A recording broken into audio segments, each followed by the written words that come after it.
भूर्भुवस्सुः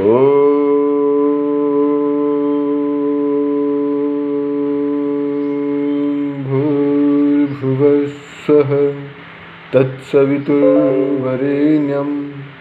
भर्गो देवस्य धीमहि धियो यो नः प्रचोदयात्।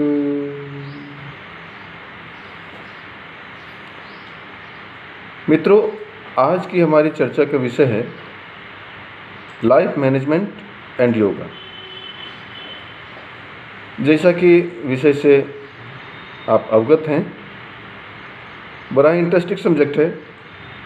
आपने कई सारे फिल्मों के गाने सुने होंगे। एक बड़ी अच्छी कविता है जो जीवन पर आधारित है।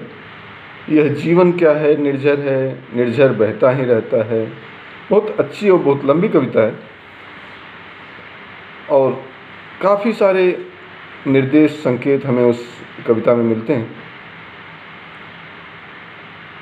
लेकिन उस कविता में एक लाइन जो बहुत ज़्यादा अपनी ओर आकर्षित करती है, थम जाना है, रुक जाना है, जीवन यह बहकर कहता है।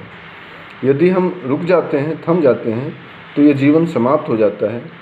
तो आपने गाना सुना भी होगा, जीवन चलने का नाम, चलते रहो सुबह शाम। तो ये जीवन सचमुच में चलने का नाम है और इस जीवन को यदि ताजगी पूर्वक, प्रसन्नता पूर्वक और प्रभावशाली तरीके से जिया जाए तो वो जीवन कहा जाता है कि इन्हें जिंदगी जी। और कुछ ऐसे भी जीवन जीने वाले लोग होते हैं जो जीवन को घसीटते रहते हैं, तो उनकी ज़िंदगी, वो खुद भी अपनी ज़िंदगी से सेटिस्फाइड नहीं होते। उनके जीवन में कोई सकारात्मकता नहीं होती, उनके जीवन में बड़ी निराशा होती है। और यदि हम इस जीवन प्रबंधन को योग के साथ जोड़ कर देखें, when we talk about yoga, the image comes in the mind that we practice asana, pranayama, satkarma, meditation, etc. Simply जब हम योग के बारे में चर्चा करते हैं या जैसे ही योग शब्द हमारे जहन में आता है तो एक ही चित्र हमारे सामने उपस्थित होता है, वो है आसन, प्राणायाम, मुद्राबंध, सत्कर्म, जो कुछ हम प्रैक्टिस में करते हैं। पर यह सच्चाई है कि योग यहीं तक सीमित नहीं है। योग में आप बहुत बार बार इस बात को कहते हैं कि योग की तमाम परिभाषाएं हैं, जिसमें से एक परिभाषा है कि योग एक जीवन शैली है। योग एक अच्छे तरीके से जीवन जीने की कला है, शानदार तरीके से जीवन जीने की कला है। तो इन दोनों चीज़ों को, जिंदगी को और इस योग को जोड़ करके और उसको प्रभावशाली तरीके से दुनिया के लिए उपयोगी होने का जो नाम है वो जीवन है। और वही कायदे से कहें तो यौगिक जीवन है। अब हम यदि लाइफ मैनेजमेंट हमारा शीर्षक है, और यदि हम लाइफ को डिफाइन करना चाहें तो लाइफ में 4 सिनोनिम्स से LIFE। L for longevity, I for insight, F for fearless और E फॉर इफेक्टिव। तो ये 4 चीज़ें मिलकर के हमारी ज़िंदगी बनती है। ज़िंदगी जीवंतता से परिपूर्ण हो, इंसाइट से परिपूर्ण हो, किसी तरह का भय नहीं हो जीवन में, और वो प्रभावशाली तरीके का हो। ये 4 चीज़ें जब जुड़ती हैं तब जीवन बनता है। और इस जीवन में हैप्पीनेस, चीयरफुलनेस, ये चीज़ें ज़िंदगी को सफल बनाती हैं। जबकि एंजाइटी है, स्ट्रेस है, ये कहते हैं anxiety and stress is the start end of life. यदि आपके जीवन में तनाव, चिंता इत्यादि आ गए तो यहाँ से आपके जीवन के अंत की शुरुआत हो जाती है। एक छोटे बच्चे को आप देखें तो वो कितना प्रसन्न रहता है, किसी तरह का टेंशन उसके जीवन में नहीं दिखाई देता। जो जो बढ़ता जाता है, जीवन के उतार चढ़ाव देखता है, उसके अंदर से वो चीयरफुलनेस समाप्त होता जाता है और धीरे धीरे स्ट्रेस और एंजाइटी जीवन में प्रवेश करती जाती है। पर इसी स्ट्रेस और बगैर स्ट्रेस और एंजाइटी के जीवन नहीं है। पर इसी स्ट्रेस और एंजाइटी को मैनेज कर लेना, ये लाइफस्टाइल मैनेजमेंट है। वैसे तो जिंदगी को जीने के दो तरीके हैं। There are two aspect of human life, one that relates to the physical body, that is materialism, and the other that related to the inner self, the soul, the spirituality. Actually, materialism means an inclination towards acquiring material possessions and comfort. In short, it is tendency to lead a life in which pleasures of the body are given preference above anything. सभी तरह के जीवन की जो आवश्यकताएं हैं, उसके ऊपर भी यदि हम अपने कंफर्ट को, अपने जो लग्जरियस लाइफ है, मटेरियलिज्म है, उसको यदि हम ज़्यादा बल देते हैं या उस पर ज़्यादा ध्यान देते हैं, तो उससे आप समझते हैं कि वो एक मटेरियलिस्टिक लाइफ है। जबकि दूसरा जो है वो स्पिरिचुअलिटी बेस्ड लाइफ है। उसमें spirituality means centred and established to the soul, आत्मा केंद्रित basically. That is activities in life are decided keeping in the mind the awakening of the soul. अपने भीतर के जो आत्मिक शक्तियाँ हैं, उनको जगाने, उनको बढ़ाने के लिए जो प्रयास होते हैं, जो अभ्यास होते हैं, वो हमारे हिसाब से स्पिरिचुअल लाइफ कहा गया है। हम आपको इन दोनों ही एस्पेक्ट के लिए खुला छोड़ते हैं। It is up to you what you choose. जीवन में हर व्यक्ति के अलग अलग उद्देश्य होते हैं, पर उस उद्देश्य की पूर्ति, उस उद्देश्य की तरफ आपका सकारात्मक रवैया आपको एक सफल जीवन देता है। मैं ये नहीं कहता कि भौतिक जीवन खराब है, आध्यात्मिक जीवन अच्छा है। कुछ लोगों ने आध्यात्मिकता को चुना और अपने उस आध्यात्मिक जीवन के उच्चतम शिखर पर गए। किन्हीं लोगों ने भौतिकता को चुना और भौतिक जीवन में सफलता पाई। मुख्य है सफलता, और वो होता है प्रबंधन के माध्यम से। That is called life management. So life management is the way you live your life. That is you must know how to operate your all life time, then you are on right way. हम कैसे जानें कि हम सही तरीके से सही पथ पर चल रहे हैं। Even if sometimes you fall down, as we all do,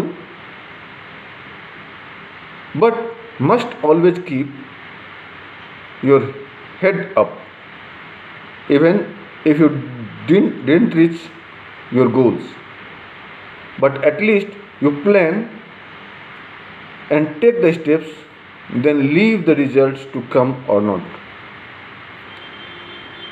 Basically हमें जीवन में आगे बढ़ते रहने का प्रयास करते रहना चाहिए। हमें इन चीज़ों पर जो होगा देखा जाएगा, ऐसी मानसिकता के साथ हमें अपने आप को छोड़ना नहीं चाहिए।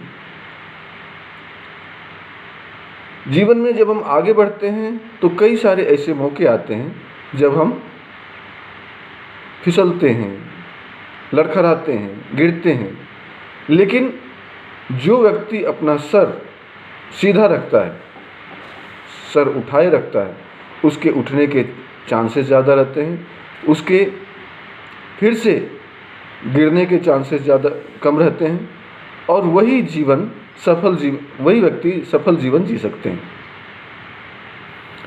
तो इस क्षेत्र में यदि सोचते हुए हम अपने कदम को बढ़ाएं तो हमारा जीवन मैनेज्ड लाइफ कहा जा सकता है। सो life management is about your family and your job. आजकल हमारा जो जीवन है वो 2 भागों में बटा हुआ होता है, जिनके भी जो प्रोफेशंस हैं। एक व्यक्ति का पारिवारिक जीवन और एक सामाजिक जीवन। यदि वो कोई जॉब में हैं, ऑफिस में वर्क करते हैं, या अपनी उनकी इंडस्ट्री है, अपना उनका शॉप है, उनके कोई भी अपने प्रोफेशन हो सकते हैं, उन दोनों में संतुलन बिठाना महत्वपूर्ण है। जो बेहतर संतुलन बना लेते हैं, और ये हमें खुद से सीखना पड़ता है, खुद से समझना पड़ता है, खुद से उन परिस्थितियों के बीच रह कर के अपने आप के लिए मार्ग निकालना पड़ता है कि इस समस्या से हम कैसे, क्योंकि हर व्यक्ति की अपनी अपनी जीवनचर्या होती है, एक फॉर्मूला दूसरे पर फिट नहीं होता। हमें केवल ये देखने की आवश्यकता होती है कि इसमें संतुलन कैसे बिठाया जाए। बेहतर संतुलन ही योग की परिभाषा है। समत्वम योग उच्यते, योगस्थः कुरु कर्माणि संगम तत्वा धनंजय सिद्ध सिद्धो समभूत्वा समत्वम योग उच्यते। योग की परिभाषा कहती है संतुलन बिठाना, समता लाना। तो वो लाइफ के हर हिस्से में, यदि हम लाइफ मैनेजमेंट की बात करें तो इसमें कई सारे एस्पेक्ट आते हैं। आप चाहें तो इनको नोट डाउन कर सकते हैं। पहला है सेल्फ मैनेजमेंट, खुद का प्रबंधन। हेल्थ मैनेजमेंट, अपने स्वास्थ्य का प्रबंधन।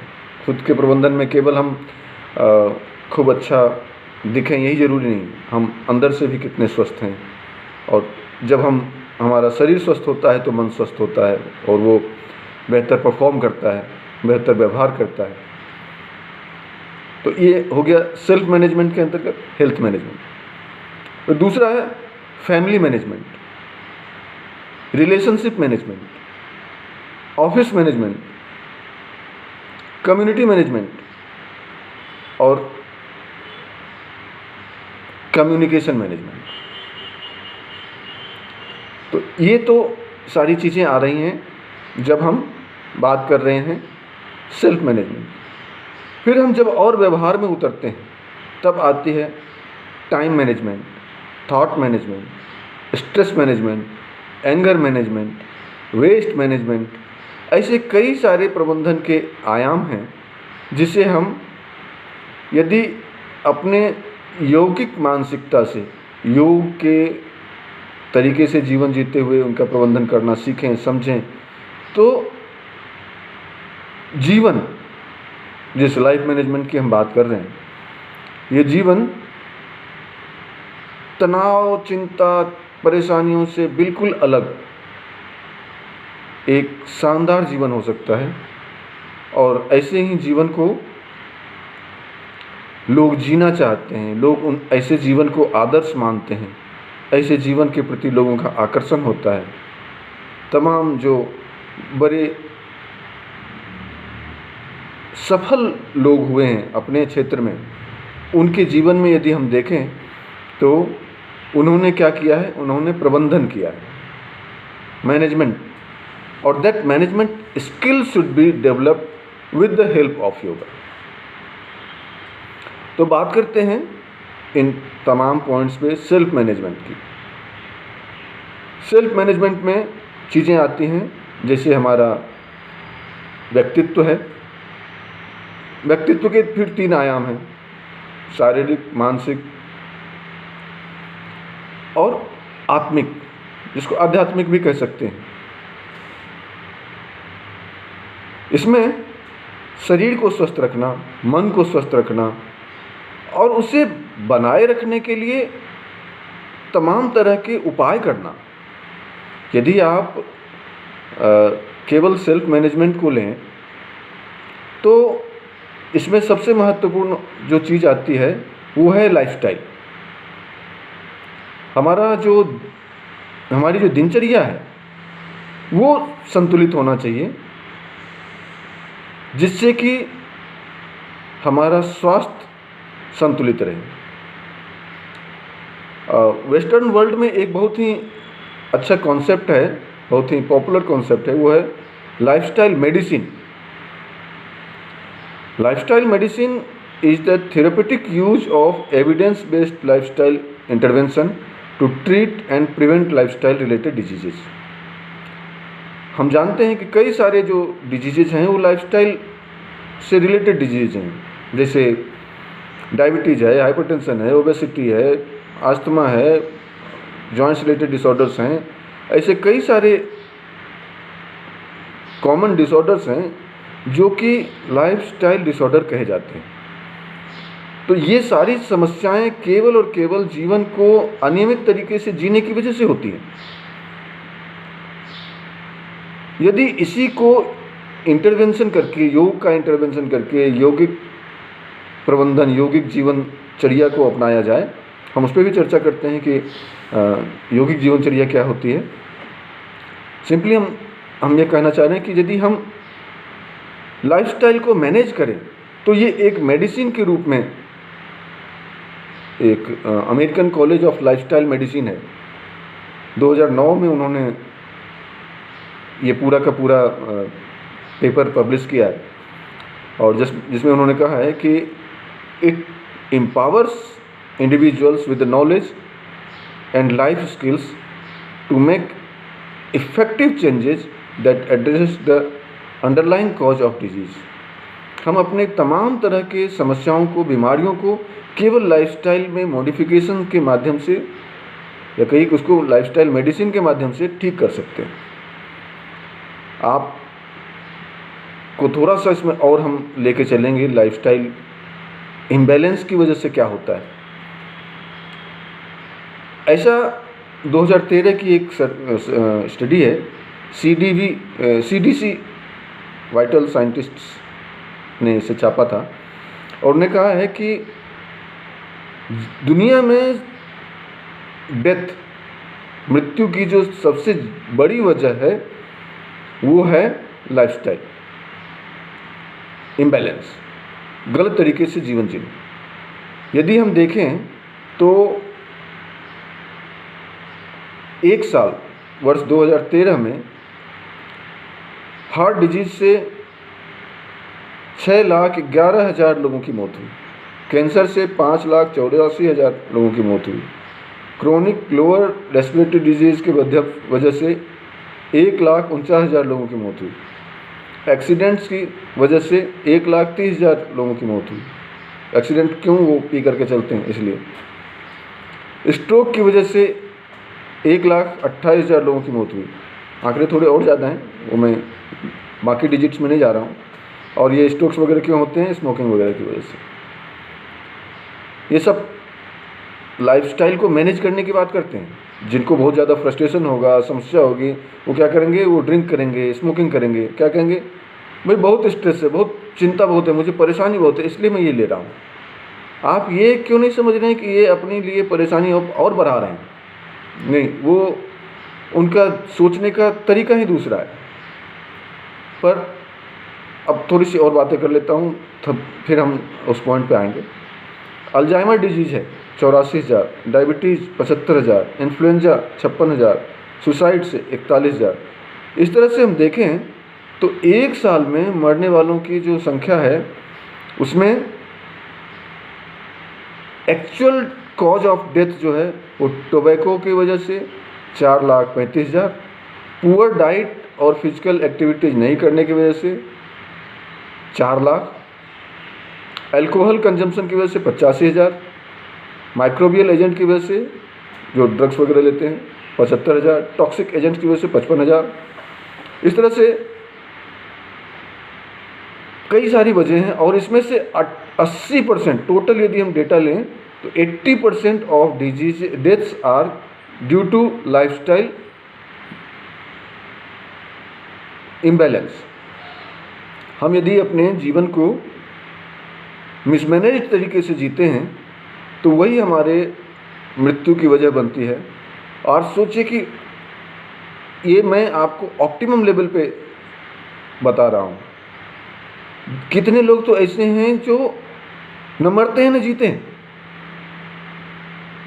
आपने केवल दिनचर्या को गलत तरीके से जिया और आप कहाँ पहुँच जाते हैं, आप ऐसे कंडीशंस में पहुँच जाते हैं कि जब आप हॉस्पिटल्स में लाखों के खर्चे करवा रहे होते हैं, घर के, अपने आय के, अपने सेविंग्स के सारे हिस्से नष्ट कर रहे होते हैं। तो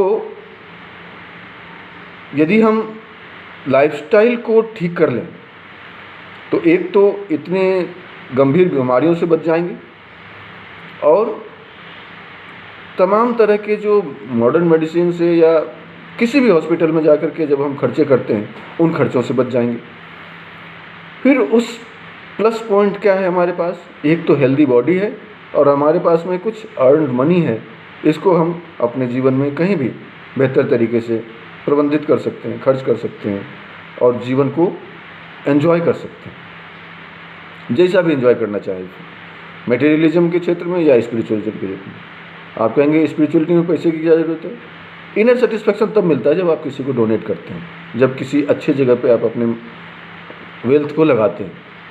तो इस तरीके से भी हम देखा जाए तो आध्यात्मिक जीवन जीने के लिए भी पैसे की ज़रूरत होती है, इसलिए पैसों के प्रबंधन की आवश्यकता है। तो economy management, wealth management, health के साथ साथ वेल्थ मैनेजमेंट। तो मैं बात कर रहा था उस क्रोनिक डिजीजेज की वजह से मृत्यु जो है वो कम होती है, जबकि लाइफस्टाइल डिसऑर्डर की वजह से ज़्यादा होती है। सो diseases are many times the effects of our lifestyle choices. यदि हम असंतुलित अकर्मण्य जीवन शैली की बात करें तो इसमें सबसे ज़्यादा डिजीजेज को हम लोग अपने बॉडी में लेके आते हैं। यदि आपसे पूछा जाए, एक क्वेश्चनर हमने डेवलप किया हुआ है, आप इन क्वेश्चंस को चाहें तो लिख लें। जो आपका आइडियल वेट है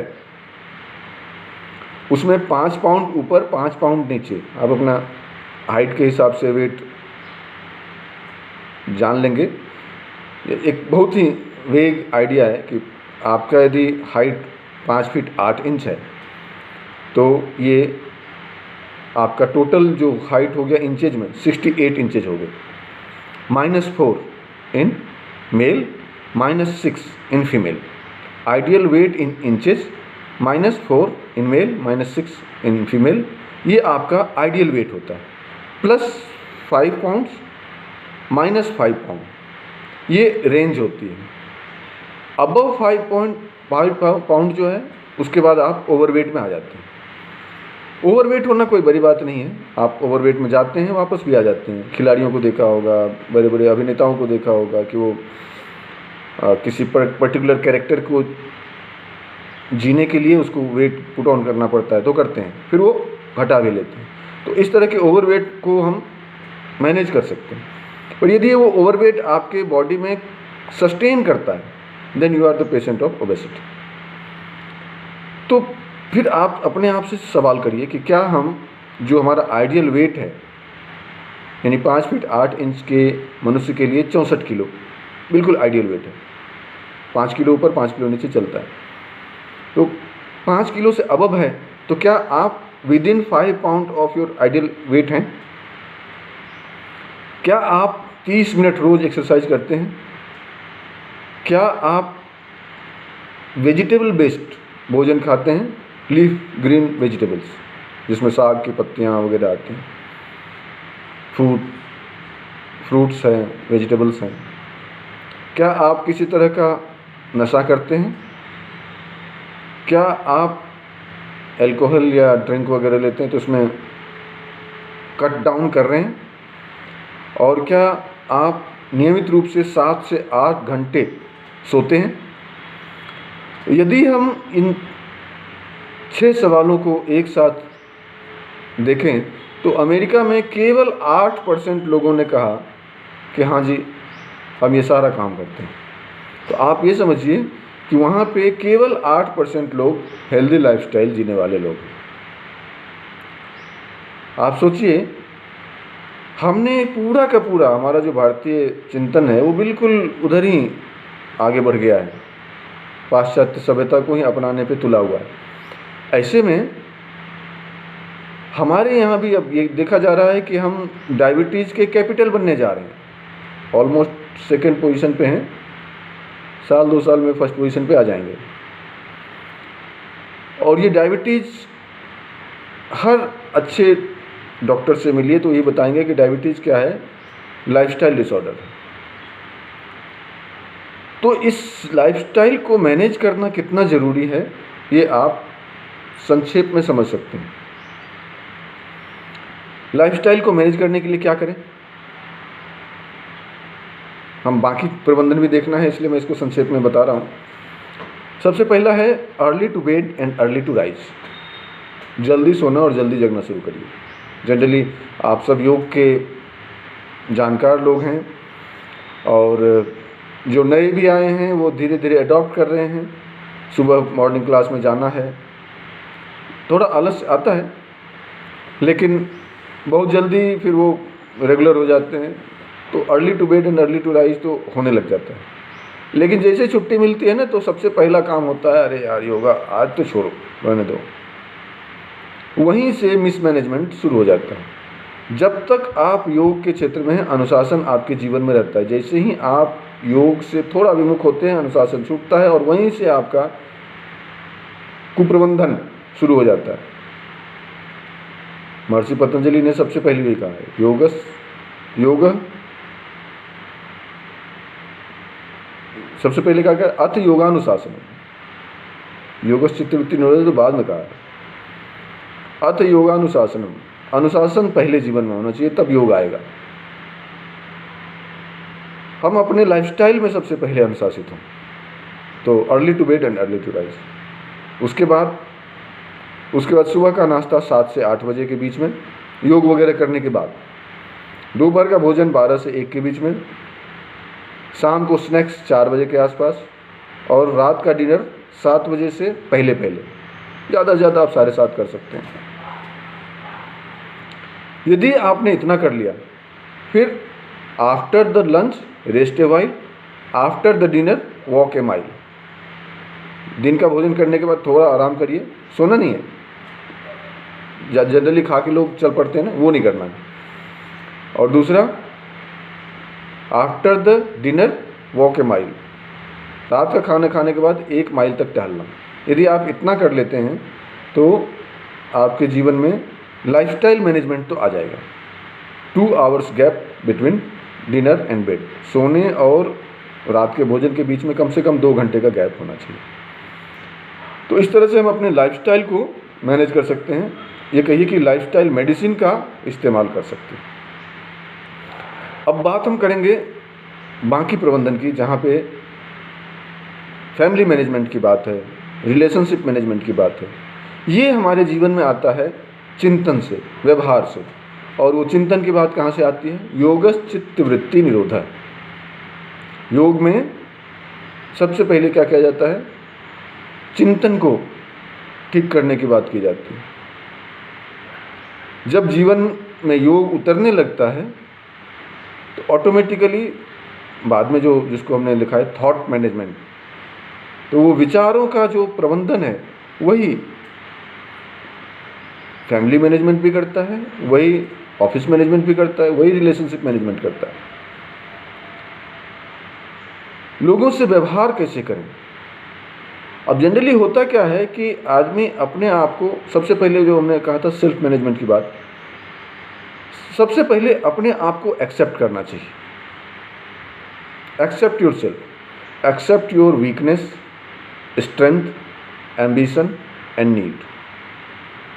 स्वान थ्योरी कहते हैं, स्वामी निरंजनानंद सरस्वती जी अपने प्रवचनों में बताया करते थे। स्वान strength, weakness, ambition and need. इन 4 चीज़ों का यदि हम प्रबंधन करना शुरू कर दें तो फिर बाकी प्रबंधन हो जाते हैं। पहले अपने आप, फिर सामने वाले को। यदि हम अपने चिंतन, चरित्र, व्यवहार में परिवर्तन नहीं कर सकते तो सामने वाले से कैसे एक्सपेक्ट कर सकते हैं? जनरली क्या होता है, जनरली हम दूसरों से अपेक्षा करते हैं कि वो हमारे हिसाब से चले। वो सामने वाला भी तो हमसे कुछ अपेक्षा करता है, हम उसके हिसाब से तो चलते नहीं हैं। यहीं पे झगड़े शुरू होते हैं। इसलिए इस रिलेशनशिप मैनेजमेंट में सबसे महत्वपूर्ण क्या है? Behavioural management, thought management. और उस मैनेजमेंट के लिए क्या चाहिए? उस मैनेजमेंट के लिए चाहिए सेल्फ एक्सेप्टेंस। सेल्फ एक्सेप्टेंस कब आता है? जब हम थोड़ी देर का ध्यान करते हैं, जब हम थोड़ी देर चिंता रहित होने का प्रयास करते हैं, इवन चिंतन रहित होने का प्रयास करते हैं, थॉटलेसनेस कंडीशन में आते हैं। फिर हम नए तरीके से और बेहतर तरीके से सोचना शुरू करते हैं। और यही हमें थॉट मैनेजमेंट के माध्यम से बाकी कुछ चीज़ों को व्यवहार में लाने में, बाकी चीज़ों में प्रबंधन लाने में मदद करता है। योग का जो महत्वपूर्ण महत्व है यहाँ पे वो ये कि लोगों के जो थॉट प्रोसेस है उस कंटिन्यूएशन को रोकना।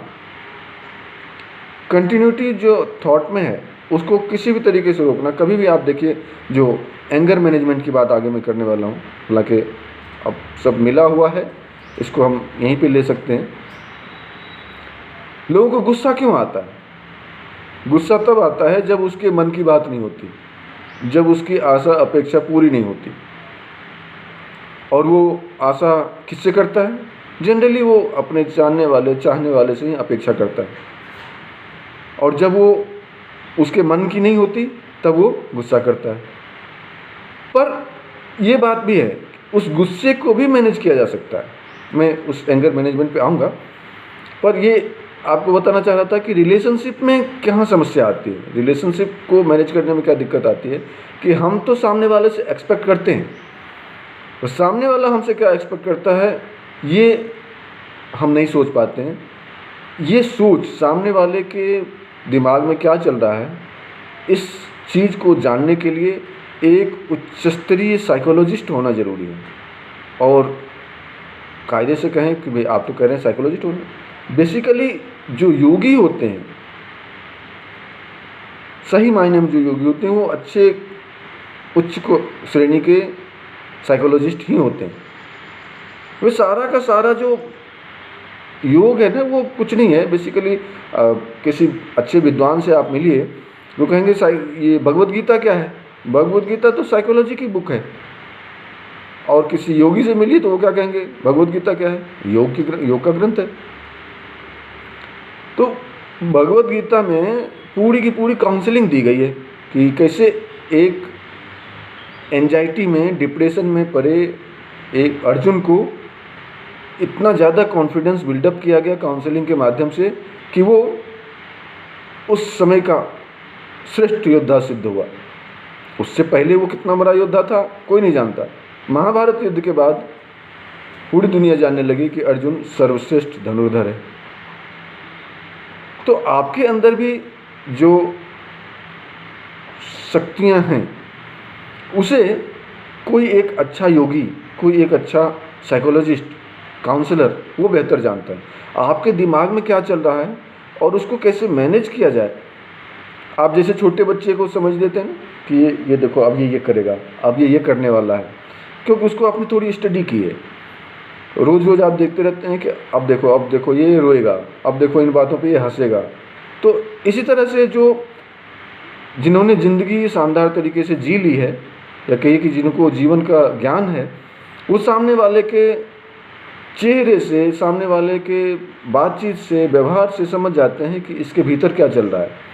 तो कई लोगों को हम भी देख के कहते हैं, अरे यार ये व्यक्ति डिप्रेशन का पेशेंट लग रहा है, अरे ये व्यक्ति बहुत नेगेटिविटी से भरा हुआ व्यक्ति है। तो इसको हम कैसे समझते हैं? इसको जब हम अपने जीवन में कुछ अनुभव आ जाते हैं तब समझने लग जाते हैं। और ये समझना, लोगों के दिमाग को समझना, ये हमारे अंदर की वो जो कैरेक्टरिस्टिक्स हैं उसको डेवलप करना पड़ता है। और वो तब होता है जब हम अपने जीवन में इन चीज़ों को जानने समझने लगते हैं, जब योग हमारे जीवन में उतरने लगता है। आप कहेंगे कि योग तो आसन प्राणायाम नहीं, योग का वो हिस्सा जो हमें समत्वम योग उच्यते सिखाता है, योग का वो पक्ष जो हमें योग कर्मसु कौशलम सिखाता है। योग की कोई भी परिभाषा आसन प्राणायाम के बारे में नहीं बताती, योग चित्तवृत्ति निरोधा कही जाती। तो कोई भी योग की परिभाषा शरीर तक सीमित नहीं है। योग का अर्थ है ओवरऑल पर्सनालिटी मैनेजमेंट, और ये पर्सनालिटी मैनेजमेंट ही सेल्फ मैनेजमेंट है।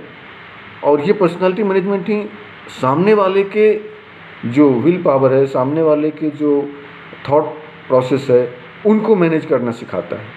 जो प्रभावशाली लोग होते हैं, जिसे आप नेताओं को देखते हैं, उनके वाणी में, उनके लेक्चर्स में ऐसी क्षमता होती है कि वो सामने पूरी भीड़ को प्रबंधित कर लेता है और किसी पर्टिकुलर उद्देश्य के लिए उन्हें लगा देता है।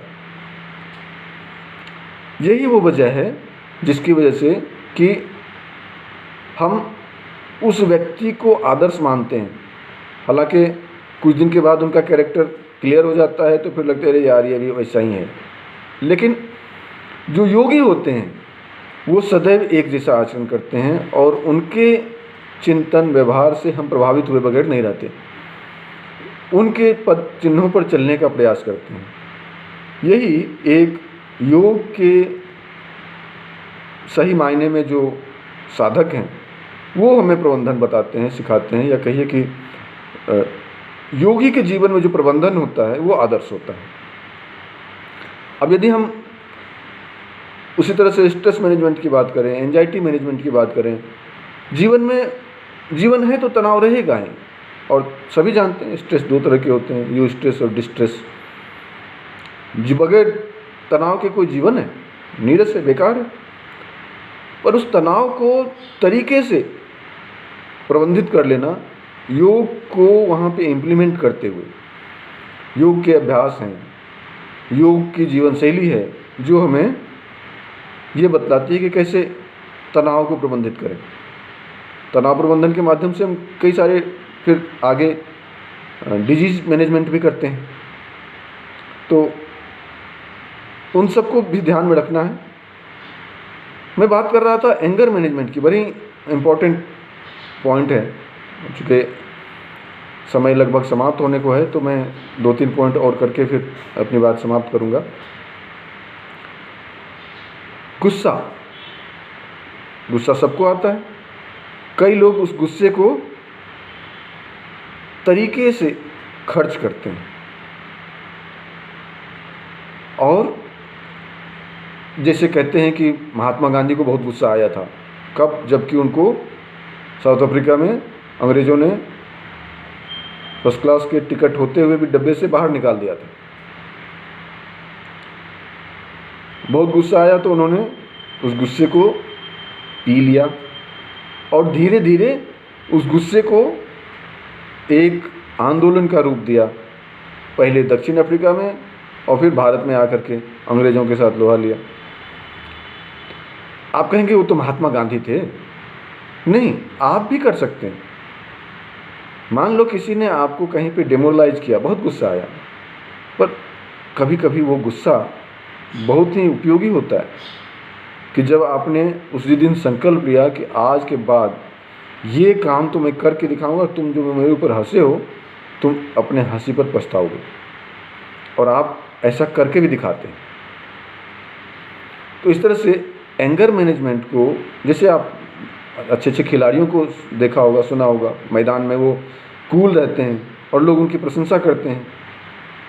कूल रहने का जो लाभ होता है कि वो फिर अपने उद्देश्य की तरफ, एम की तरफ बने रहते हैं कि उनको बाकी चीज़ों से कोई लेना देना नहीं है कि बगल वाले खिलाड़ी ने उन्हें धक्का दिया, कि डेमोरलाइज किया, कि गिरा दिया,